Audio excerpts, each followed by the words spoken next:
ಪ್ರಪಂಚದ 7 ಅದ್ಭುತಗಳ ರೀತಿ ಕರ್ನಾಟಕದಲ್ಲೂ 7 ಅದ್ಭುತಗಳಿವೆ. ನಿಮಗೆ ಗೊತ್ತಾ? ಹಾಯ್ ಹಲೋ ನಮಸ್ತೆ, ನಾನು ನಿಮ್ಮ ಸಿದ್ದೇಶ್ ಚಂದ್ರ ಪೆಂಡಾರನಹಳ್ಳಿ. ಇದು ಸಿದ್ದು ಕ್ರಿಯೇಷನ್ ಯೂಟ್ಯೂಬ್ ಚಾನಲ್. 2023 ಫೆಬ್ರವರಿಯಲ್ಲಿ ಕರ್ನಾಟಕ ಪ್ರವಾಸೋದ್ಯಮ ಇಲಾಖೆ 7 ಅದ್ಭುತಗಳನ್ನು ಅಧಿಕೃತವಾಗಿ ಘೋಷಣೆ ಮಾಡಿದೆ. ನಮ್ಮ ರಾಜ್ಯ ಕರ್ನಾಟಕ ವಿವಿಧತೆಯಲ್ಲಿ ಏಕತೆಯ ಆಶಯದೊಂದಿಗೆ ಶ್ರೀಮಂತ ಇತಿಹಾಸ, ವೈವಿಧ್ಯಮಯ ಸಂಸ್ಕೃತಿ ಮತ್ತು ನೈಸರ್ಗಿಕ ಸೌಂದರ್ಯದಿಂದ ಜನರನ್ನು ಹೆಚ್ಚಾಗಿ ಸೆಳೆಯುತ್ತಿದೆ. ಜೀವಿತದಲ್ಲಿ ಒಮ್ಮೆ ಕರ್ನಾಟಕದ ಈ ಸಪ್ತಾದ್ಭುತಗಳನ್ನು ನೀವು ನೋಡಲೇಬೇಕು. ಮೊದಲನೇದು ಹಿರೇಬೆಣಕಲ್. ಕೊಪ್ಪಳ ಜಿಲ್ಲೆಯ ಗಂಗಾವತಿಯಿಂದ 10 ಕಿಲೋಮೀಟರ್ ದೂರದಲ್ಲಿರುವ ಇದು ಭಾರತದ ಅತಿ ದೊಡ್ಡ ಬೃಹತ್ ಶಿಲಾಯುಗದ ತಾಣವಾಗಿದೆ. ಇನ್ನು ಎರಡನೆಯ ಮಹಾ ಅದ್ಭುತ ಹಂಪಿ.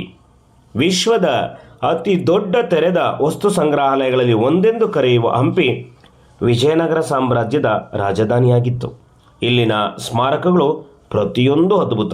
ಅದರಲ್ಲೂ ಕಲ್ಲಿನ ಕಂಬಗಳನ್ನು ಬಡಿದರೆ ಸಪ್ತ ಸ್ವರಗಳ ನಾದ ಬರುವ ವಿಜಯ ವಿಠಲ ಸ್ವಾಮಿ ದೇವಸ್ಥಾನ ನಿಜಕ್ಕೂ ಪರಮಾಶ್ಚರ್ಯ. ಇನ್ನು ಮೂರನೆಯ ಅದ್ಭುತ ಗೋಲ್ ಗುಂಬಾಜ್.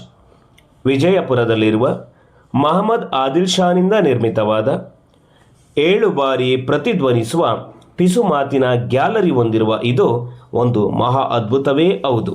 ಇನ್ನು ನಾಲ್ಕನೆಯ ಅದ್ಭುತ ಶ್ರವಣಬೆಳಗೊಳದ ಗೊಮ್ಮಟೇಶ್ವರನ ಪ್ರತಿಮೆ. ಜೈನರ ಪ್ರಮುಖ ಕೇಂದ್ರವಾದ ಇದು ಹಾಸನ ಜಿಲ್ಲೆಯಲ್ಲಿದೆ.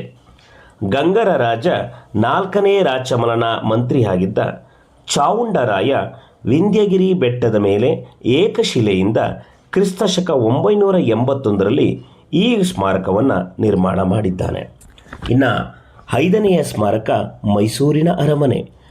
ದೇಶದಲ್ಲಿ ಅತಿ ಹೆಚ್ಚು ಭೇಟಿ ನೀಡುವ ಪ್ರವಾಸಿ ತಾಣಗಳಲ್ಲಿ ಒಂದು ಮೈಸೂರಿನ ಅರಮನೆ. ಅಂಬಾವಿಲಾಸ್ ಅರಮನೆ ಎಂದು ಕೂಡ ಇದನ್ನು ಕರೆಯುತ್ತಾರೆ. ಇಂಡೋ ಸೆರಾಸನಿಕ್ ಶೈಲಿಯಲ್ಲಿ ಇದು ಇದೆ. ದೀಪಾಲಂಕಾರಗಳಿಂದ ಸಿಂಗಾರಗೊಂಡ ಇದನ್ನು ರಾತ್ರಿ ಹೊತ್ತು ನೋಡುವುದು ನಿಜಕ್ಕೂ ಪರಮಾಶ್ಚರ್ಯದ ಅದ್ಭುತವೇ ಹೌದು. ಇನ್ನು 6ನೆಯ ಅದ್ಭುತ ಜೋಗ್ ಜಲಪಾತ. ಶಿವಮೊಗ್ಗ ಜಿಲ್ಲೆಯಲ್ಲಿರುವ ಜೋಗ್ ಜಲಪಾತ ದಕ್ಷಿಣ ಭಾರತದಲ್ಲಿ ಅತಿ ಹೆಚ್ಚು ಜನ ಭೇಟಿ ನೀಡುವ ಜಲಪಾತವಾಗಿದೆ. ಈ ಜಲಪಾತ 830 ಅಡಿ ಎತ್ತರದಿಂದ ಧುಮ್ಮಿಕ್ಕುವ ದೃಶ್ಯ ಪ್ರವಾಸಿಗರನ್ನು ಮಂತ್ರಮುಗ್ಧಗೊಳಿಸುತ್ತದೆ. ಇನ್ನು 7ನೆಯ ಅದ್ಭುತ ನೇತ್ರಾಣಿ ದ್ವೀಪ.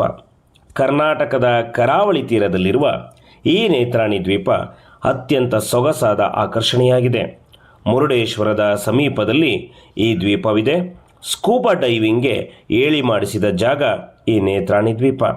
ಇದನ್ನು ವಿಶೇಷವಾಗಿ ಪಾರಿವಾಳ ದ್ವೀಪ ಎಂದು ಕರೆಯುತ್ತಾರೆ.